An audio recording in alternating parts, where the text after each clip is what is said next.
Mãos Talentosas. Quem viu o filme com certeza se emocionou com a história do Dr. Ben Carson.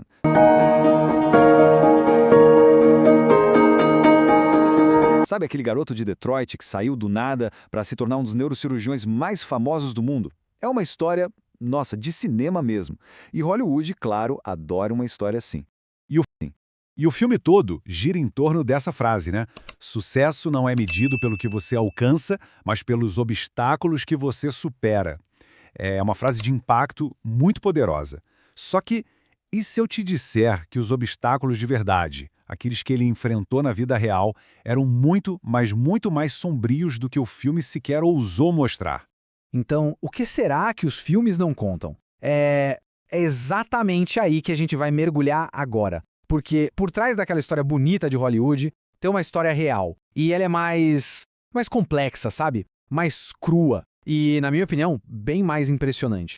Para começar, vamos voltar lá pro início, para a infância do Ben Carson. O filme desenha um retrato dele, mas a realidade era bem diferente. No filme, o que a gente vê? Um menino com notas péssimas, o último da turma, que sofria bullying, aquela clássica história de superação na escola, né? Só que o problema real dele não tinha nada a ver com as notas. O buraco era muito, mas muito mais embaixo. Era algo perigoso que morava dentro dele. Olha só essa diferença. O filme foca nisso, um aluno com dificuldade de aprender. Ponto. Mas a história real, que ele mesmo conta na biografia dele, fala de um jovem com um temperamento agressivo e incontrolável. Percebe? Não era sobre ser um mau aluno. Era sobre uma fúria que ele não conseguia dominar. E essa fúria não era pouca coisa. A dificuldade na escola era só a ponta do iceberg. A batalha de verdade era interna, a ponto de ele, e isso é chocante, ameaçar a própria mãe com um martelo. E pior, ele chegou a esfaquear um amigo. A gente não está falando de nota baixa aqui. A gente está falando de uma violência real, de demônios internos muito sérios. Então, como é que um garoto assim vira o jogo? A resposta não é mágica, não. A resposta tem nome. Sônia, a mãe dele.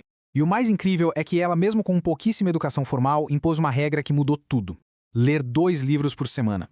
E essa disciplina, nossa, os livros não só melhoraram as notas dele, eles deram um outro caminho para toda aquela raiva, um novo universo. A leitura, literalmente, salvou a vida dele.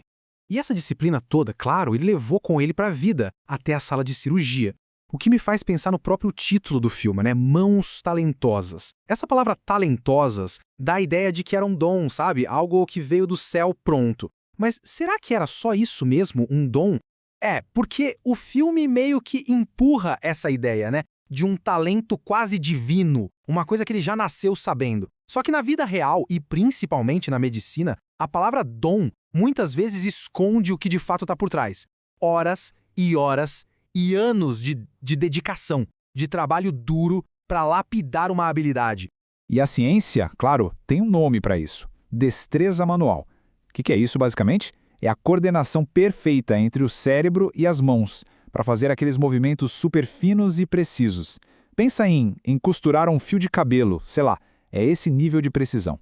E o mais importante, é uma habilidade que você treina, que você aprimora. Não é um milagre que cai do céu.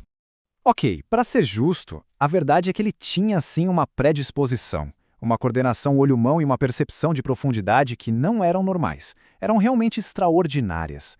Só que, de que adiantaria isso tudo sem os anos e anos de prática, de estudo sem parar? O talento natural foi a semente, tá? Mas foi a disciplina que regou essa semente até ela virar a lenda que ele se tornou.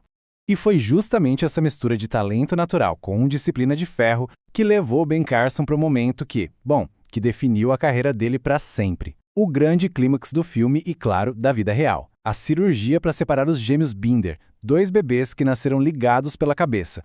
Pra gente ter uma noção do tamanho disso, pensa só, foram 5 meses. 5 meses só de planejamento. Antes de sequer pensar em pegar num bisturi, a equipe passou 5 meses estudando cada detalhe, cada risco, cada possibilidade. E para colocar esse plano em prática, não era uma ou duas pessoas. Eram 50 membros na equipe. 50 médicos, enfermeiros, técnicos, um verdadeiro exército de especialistas se preparando para uma batalha médica que ninguém nunca tinha travado antes. E a cirurgia? 22 horas. 22 horas em pé, com concentração máxima. Imagina o que é isso.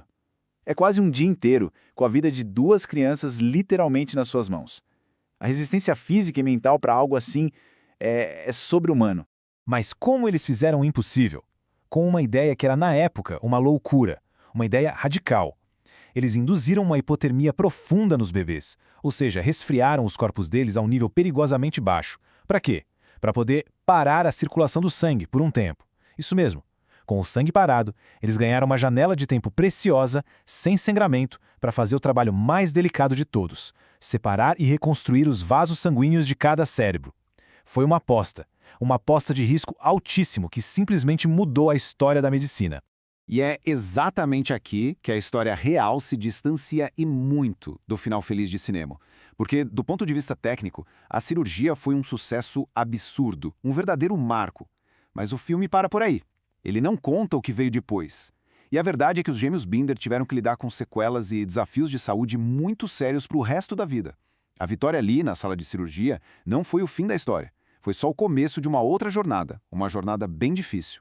E falando em depois, a vida do próprio Ben Carson também não parou quando os créditos do filme subiram. Pelo contrário, ela continuou complexa e cheia de reviravoltas. Depois de se aposentar da medicina, ele mergulhou de cabeça em outro mundo, o da política. Ele recebeu a Medalha Presidencial da Liberdade, que é uma das maiores honrarias civis dos Estados Unidos. Depois, em 2016, chegou a concorrer à presidência e, mais tarde, se tornou secretário de Habitação do governo americano. Foi, assim, uma segunda carreira tão intensa e, por vezes, tão controversa quanto a sua juventude foi turbulenta.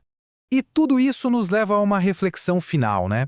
O filme nos dá um herói, uma figura inspiradora, quase perfeita. Já a vida real? A vida real nos mostra um ser humano, cheio de falhas, complexo, um homem que primeiro teve que vencer a própria raiva para depois poder salvar vidas, que pegou um talento e transformou em genialidade à base de muita, mas muita disciplina, e que viu suas maiores vitórias virem com um preço altíssimo. E aí fica a pergunta: qual dessas histórias é mais forte? A do herói de cinema ou a do ser humano imperfeito que, apesar de tudo, conseguiu fazer o impossível?